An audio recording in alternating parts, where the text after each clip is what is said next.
Welcome back to Watch It Played. My name is Rodney Smith, and this is... Andrea. Andrea. Just you and me at the table. It's been a while. It has been a while. This is the first time since our very first series, Mansions of Madness, that it's just been you and I. Kind of special. How cute. Very nice, very nice. I'm going to crush you, by the way. That's what you think. Actually, we have played this game a few times, Andrea and I, Summoner Wars. But we've only played with these factions once. And I whooped your butt. You did win. So this will be my revenge game for the world to see. Or this will be my second victory. Win. Yeah, or your second victory. Oh, and there's something else really neat. I'm excited to announce a new addition to the Watch It Played show. We now have an overhead cam. Hello. Hello, can you see? Okay, well, you can't see us very well, but that's okay, because all you need to see is the board. Summoner Wars, I just felt like if you guys are trying to follow along at home, it helps to be able to see the entire board as the units move around, and so this will hopefully help.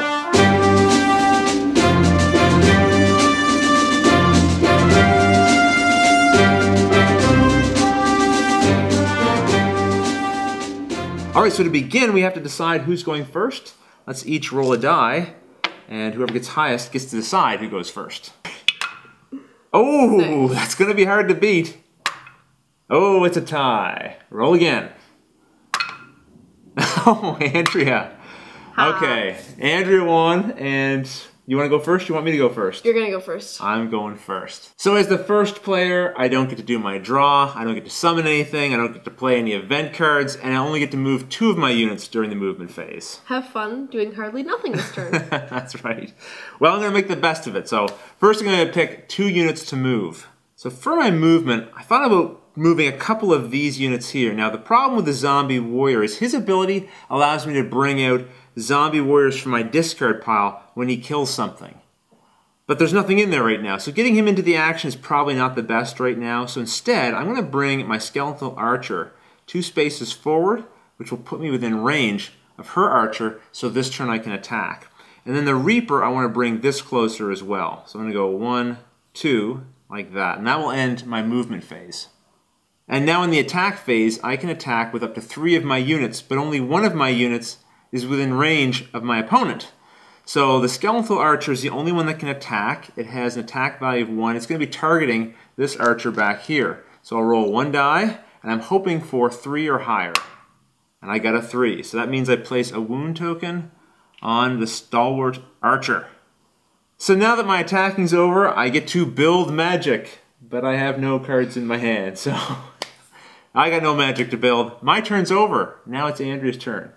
Now you might have noticed that Andrea's side of the board is on the opposite side of the table from Andrea. Yeah. just to make things extra hard for her. Nothing can stop me. Oh, really? I like the confidence. I do like it. It's going to make it more satisfying when I destroy you.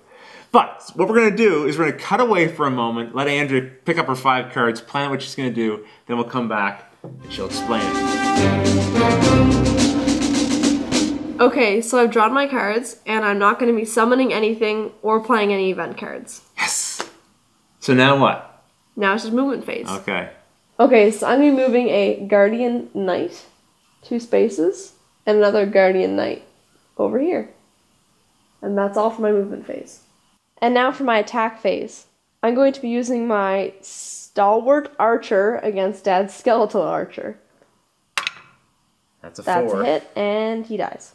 He doesn't die. Oh, he does die. 1 hit point, 1 wound. It's been removed. Now, the Skeletal Archer has the ability that when he's destroyed, you immediately roll a die. And on a result of 3 or higher, the Archer is placed in my controlling discard pile as opposed to going to Andrea's magic pile.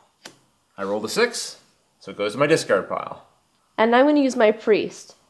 It says in the card, instead of attacking with him, I can heal 1 wound off an adjacent common unit. So I'm going to do that. Okay, so you killed one of my archers, and none of your guys are wounded anymore. Yep. Not bad. But just so she doesn't get too cocky, during one of the takes where we were shooting the movement phase, she called her Guardian Knight a Garden Knight.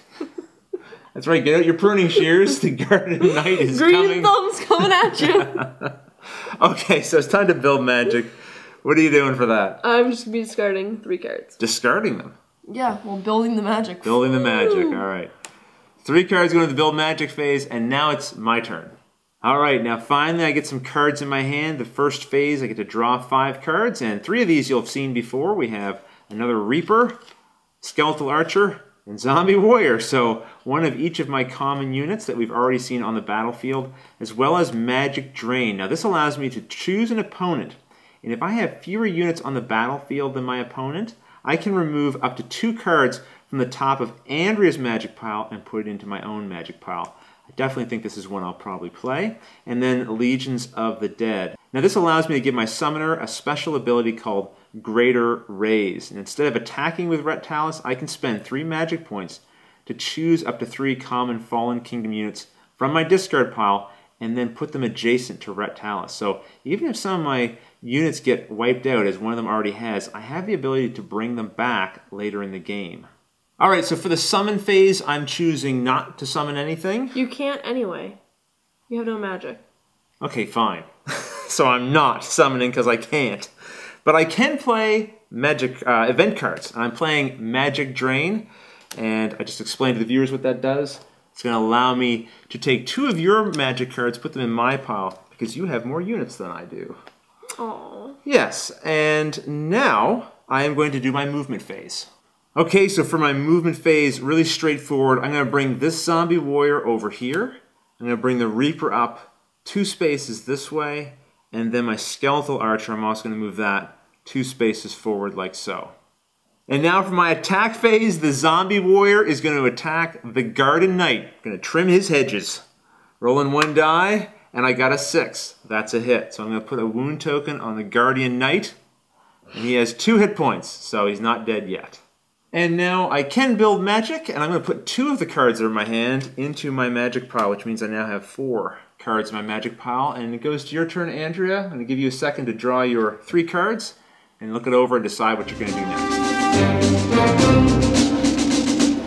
Okay, so I've looked over my cards and I decided I'm not going to summon. But I am going to be playing an event card. Okay. It's called A Hero is Born.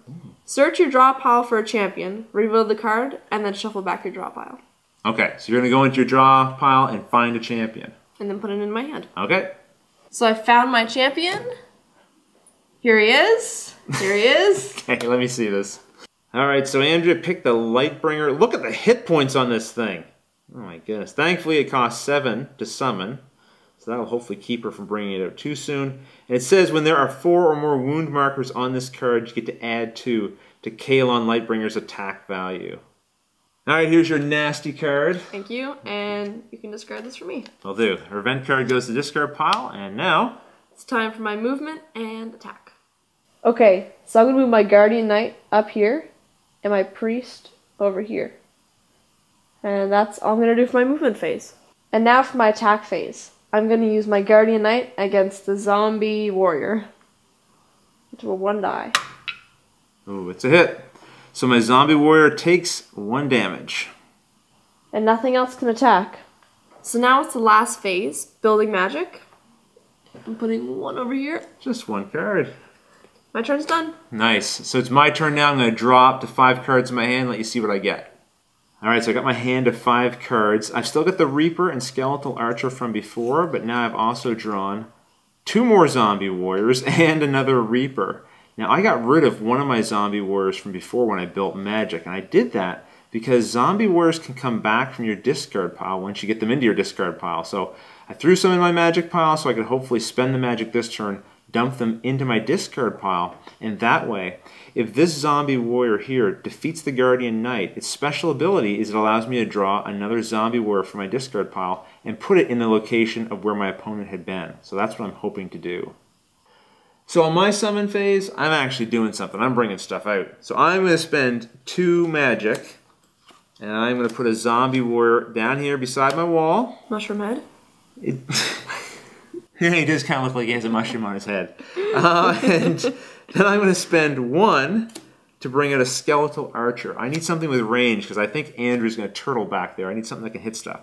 So I have 1 free space beside my wall. I'm bringing it out there. And now it's time for me to play event cards.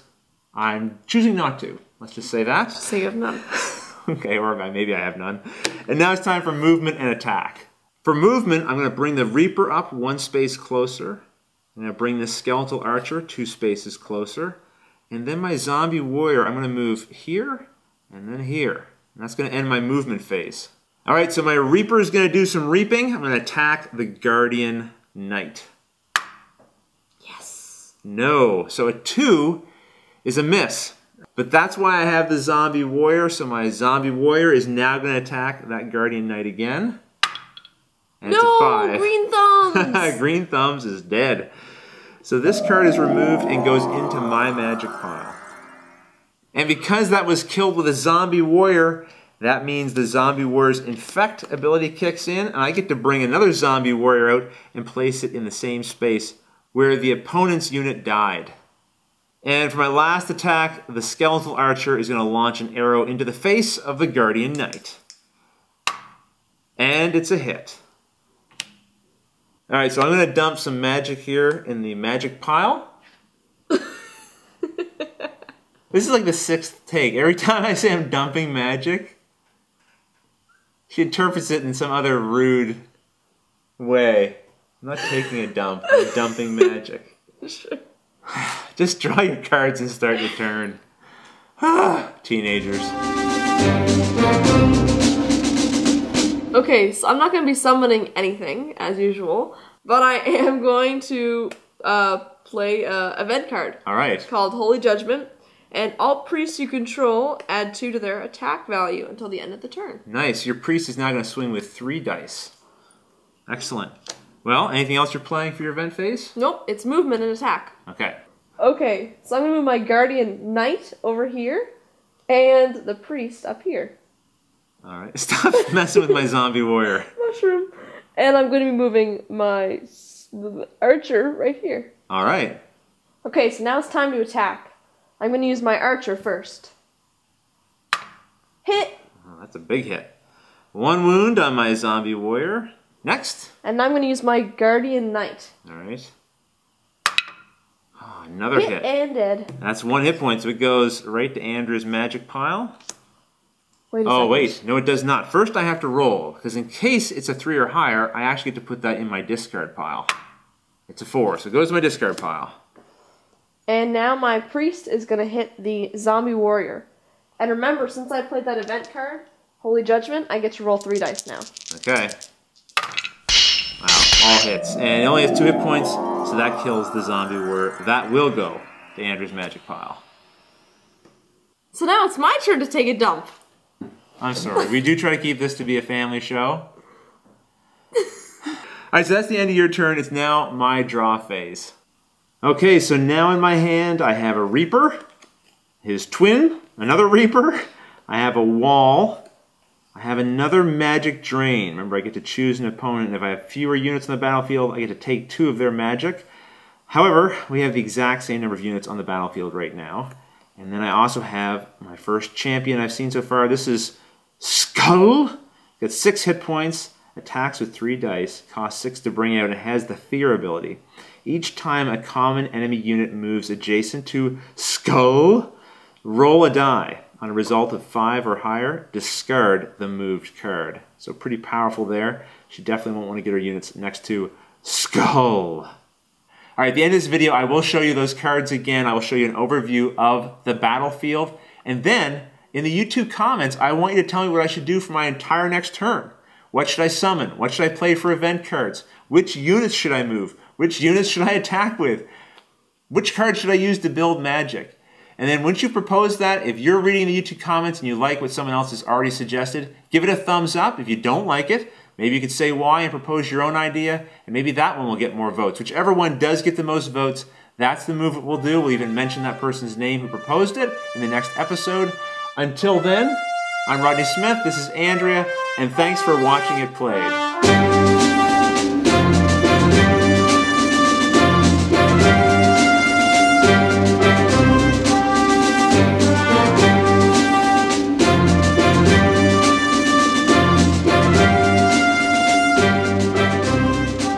So I'm going to move my Guardian Knight 2, and then another Guardian Knight. A Garden Knight? The Garden Knights.